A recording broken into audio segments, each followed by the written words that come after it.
अखंड गडाचं रक्षण करणाऱ्या झाडांमध्ये माझं छत्रपती शिवराय.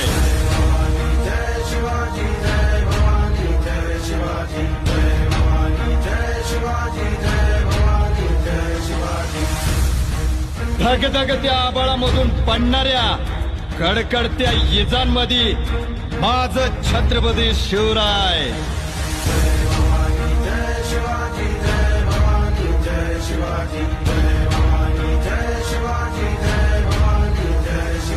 उत्तर लडाख जम्मू काश्मीर पासनं ते दख्खन तमिळनाडू पासतोवर माझं छत्रपती शिवराय. एकच राजा इथे जन्मला शिवने